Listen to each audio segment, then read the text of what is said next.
Sahabat Fresh Juice, sesaat lagi kita akan mendengarkan Fresh Juice Jumat 23 Agustus 2024 bersama Pastor Yandi Buntoro CDD dari Medan.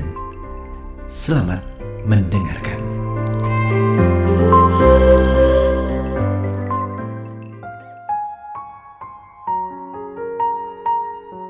Halo sahabat pendengar dan pewarta Daily Fresh Juice yang saya kasihi. Kembali saya, Pastor Johannes Yandi Buntoro CDD, di tempat tugas saya di Paroki Kristus Raja di Kota Medan, membagikan renungan Fresh Juice untuk hari ini. Injil kita diambil dari Injil Suci menurut Santo Matius, bab 22, ayat 34 sampai dengan 40. Ketika orang-orang Farisi mendengar bahwa Yesus telah membungkam orang-orang Saduki, berkumpullah mereka. Seorang dari antaranya, seorang ahli Taurat, bertanya kepada Yesus, hendak mencobai dia. Guru, hukum manakah yang terbesar dalam hukum Taurat? Yesus menjawab, kasihilah Tuhan Allahmu dengan segenap hatimu, dengan segenap jiwamu, dan segenap akal budimu. Itulah hukum yang utama dan yang pertama. Dan hukum yang kedua, yang sama dengan itu ialah, kasihilah sesamamu manusia seperti dirimu sendiri. Pada kedua hukum inilah tergantung seluruh hukum Taurat dan kitab para nabi. Demikianlah sabda Tuhan. Di sekitar kita ada banyak orang-orang yang suka mengajukan pertanyaan yang sebenarnya mereka bisa menjawabnya sendiri. Bisa saja karena mereka kurang yakin akan jawabannya sendiri. Bisa saja mereka mencari jawaban yang lebih sempurna. Tetapi bisa saja mereka memang mau mencobai orang. Seperti yang dilakukan oleh orang-orang pinter, orang-orang terpelajar itu pada hari ini kepada Yesus. Mereka mau mencobai Yesus. Mereka tahu perintah yang utama adalah mencintai Tuhan. Perintah yang kedua adalah mengasihi sesama. Mencintai Tuhan itu tidak cukup hanya dengan rajin berdoa, beribadah, menjauhi larangan-larangan Tuhan.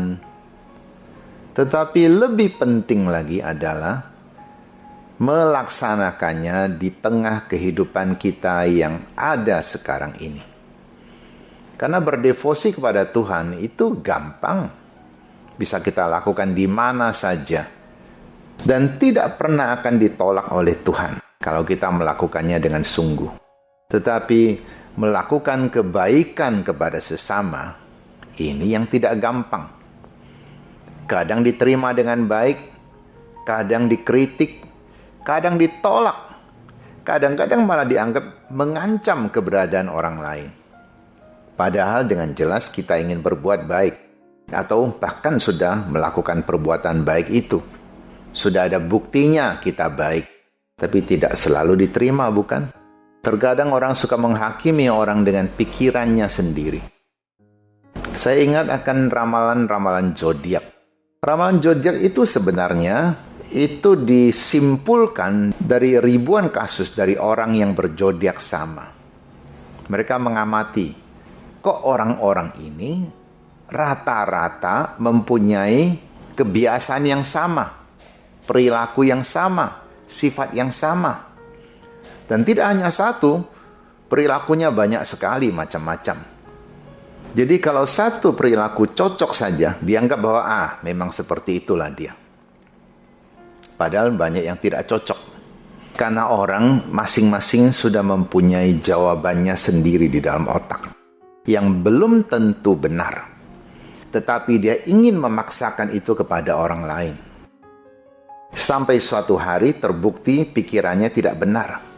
Itu pun belum tentu orang mengakui pikirannya tidak benar.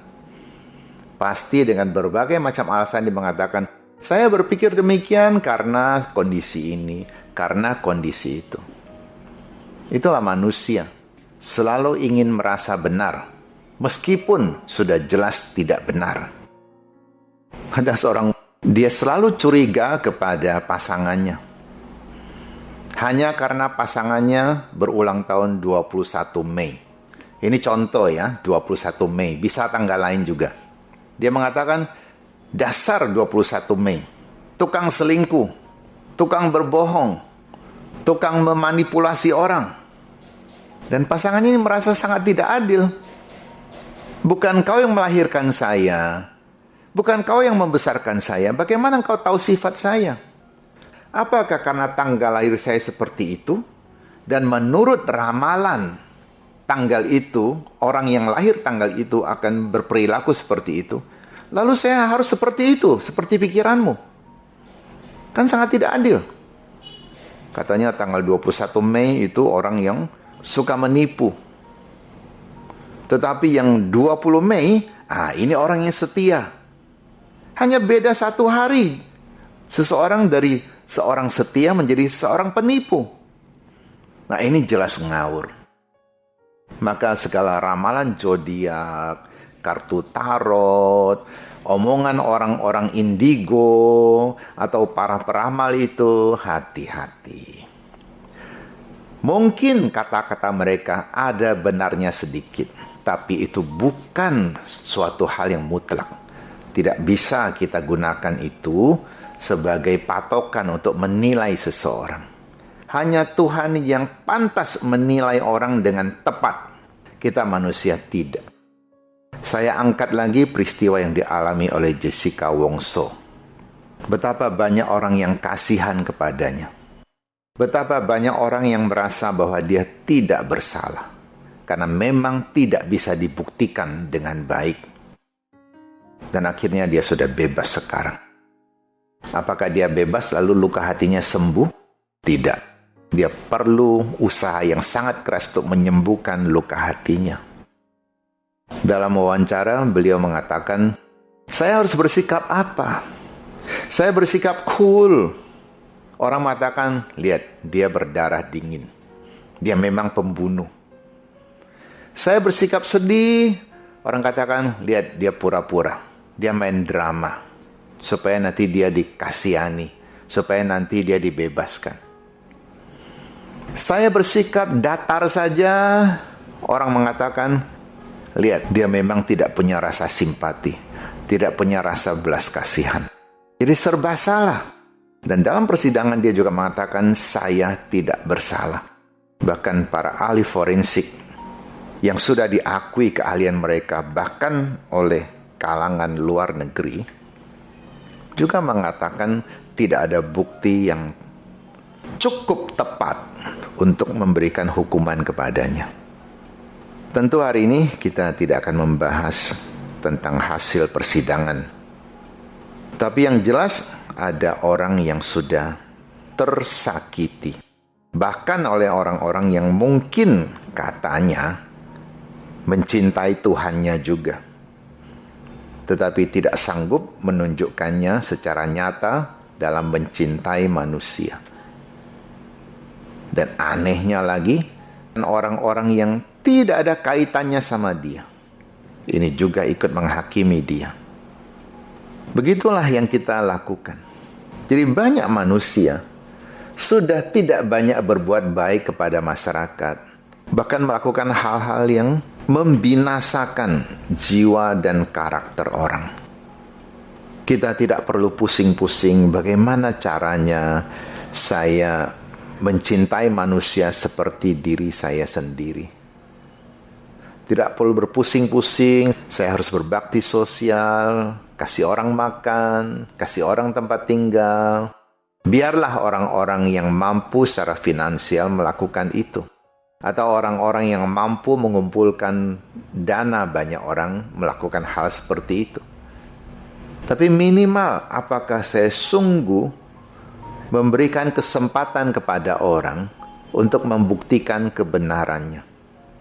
Apakah saya berusaha menghindarkan diri saya dari penghakiman yang tidak adil? hanya karena saya berpikir seperti itu. Tuhan Yesus sendiri dengan jelas mengingatkan pada kita. Tidak perlu kita mencari tahu akan masa depan yang tidak jelas itu. Tetapi ada satu masa depan yang sangat jelas yang Tuhan berikan.